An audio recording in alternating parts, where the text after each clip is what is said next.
అందరికీ నమస్కారం అండి. అక్షరా ఛానల్కి స్వాగతం, సుస్వాగతం.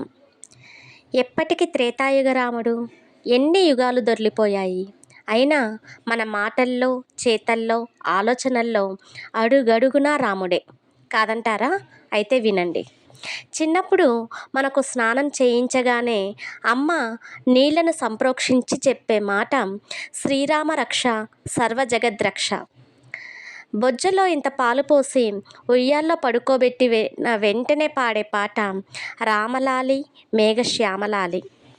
మన ఇంటి గుమ్మం పైన వెలిగే మంత్రాక్షరాలు శ్రీరామరక్ష సర్వజగద్రక్ష.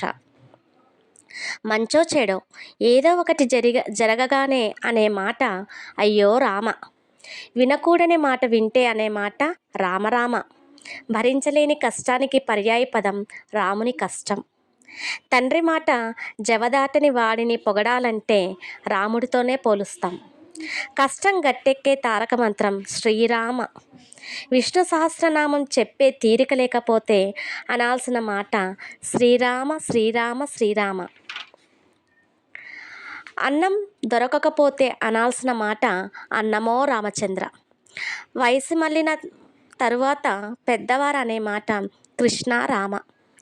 తిరుగులేని మాటకు రామబాణంతో పోలుస్తాం. అలాగే సకల శాంతులకు రామరాజ్యంతోనే పోలుస్తాం. ఆదర్శమైన పాలనకు రాముడి పాలనతోనే పోలుస్తాం. ఆజానుబాహుడికి అంటే అందమైన యువకులను పోల్చాలంటే రాముడితోనే పోలుస్తాం. ఆజానుబాహుడు అరవింద నేత్రుడితో రాముడితోనే పోలుస్తాం. అన్ని ప్రాణులను సమంగా చూసేవాడు శ్రీరాముడు. రాముడు ఎప్పుడూ మంచి బాలుడే. చివరకు ఇంగ్లీషు వ్యాకరణంలో కూడా రామ కిల్డ్ రావణ అనే సెంటెన్స్తోనే చెప్తూ ఉంటారు కదండి. ఆదర్శానికి, దాంపత్యానికి సీతారాములు కథ. గొప్ప కొడుకు రాముడే. అన్నదమ్ముల అనుబంధానికి రామ లక్ష్మణులతో పోలుస్తాం. వశిష్ఠ విశ్వామిత్రులకు గొప్ప విద్యార్థి రాముడే. గుహుడికి మంచి మిత్రుడు రాముడే. హనుమకు మంచి స్వామి రాముడే. రామదాసు చాగయ్యకు సంగీత సారం రాముడే.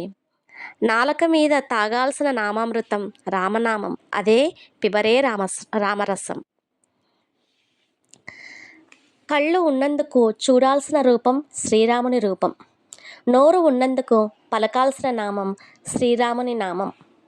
చెవులున్నందుకు వినాల్సిన కథ రామాయణమే. చేతులు ఉన్నందుకు మొక్కాల్సిన దేవుడు రాముడే. జన్మ తరించటానికి రాముడు రాముడు రాముడు కాదంటారా? ఈ కంటెంట్ మీకు నచ్చినట్టయితే లైక్ చేయండి, షేర్ చేయండి, సబ్స్క్రైబ్ చేయండి ఫ్రెండ్స్. Thank you.